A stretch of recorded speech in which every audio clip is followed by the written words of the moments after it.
بنگال والوں اگر برا نہیں مانے تو ایک بات عرض کروں ہاتھ جوڑ کے، مسجدوں کے 2-2 کروڑ کے مینار بنانے کی بجائے کوشش کرو کہ وہ 2-2 کروڑ غریبوں پہ خرچ کرو اور ان کو مضبوط کرو۔ اگر ہماری قوم 10 سال میں مضبوط ہو گئی تو 2 نہیں بلکہ 10 کروڑ کے مینار ہم بنا سکیں گے۔ اس لیے میری گزارش ہے جلسوں کے خرچے بھی کم کرو، شادیوں کے خرچے بھی کم کرو، اور سب خرچے کم کر کے اپنی قوم کو مضبوط کرو۔ حضور علیہ السلام اسی لیے تشریف لائے تھے۔ تو دیندار بنو، مالدار بنو، اور نمبر 3 ایجوکیشن پہ بہت محنت کرو۔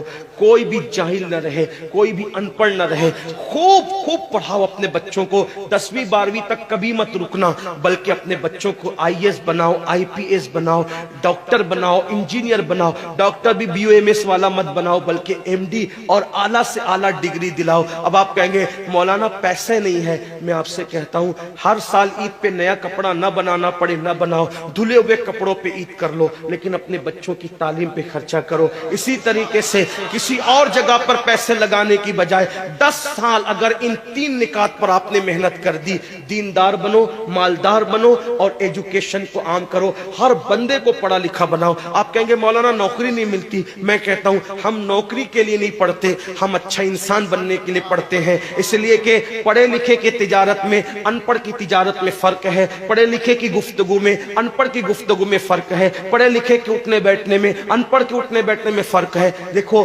آپ یہ نہیں کہتا ہوں کہ آپ سب ان پڑھو، لیکن ایک بات آپ سے کہتا ہوں محفل میں پڑھے لکھوں کا انداز اور ہوتا ہے، ان پڑھ لوگوں کا انداز اور ہوتا ہے۔ کھانے میں، پینے میں، اٹھنے میں، بیٹھنے میں تعلیم کو عام کرو، دنیا بھی پڑھاؤ، آخرت بھی پڑھاؤ۔ اپنے بچوں کو اتنا علم دو کہ وہ مسلمان رہے، سچے مسلمان رہے، اور اپنی بچیوں کو بھی اتنا علم دو سچی پکی مسلمان رہے، اور اسکول، کالج، یونیورسٹی میں اعلیٰ سے اعلیٰ تعلیم دلاؤ۔ اور یاد رکھنا غربت کا بہانہ مت بناؤ۔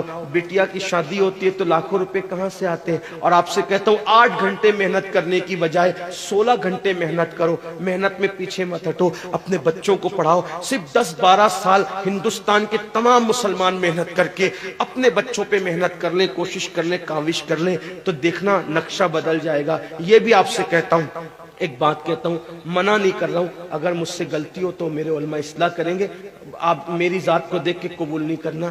باپ کے چہلم پر 40 دیگ پکانے کی بجائے 1 دیگ پکاؤ، ان 40 دیگوں کا خرچہ بچا کر کسی بچے کی تعلیم پر اپنے باپ کے ایصال ثواب کے لیے خرچہ کر دو۔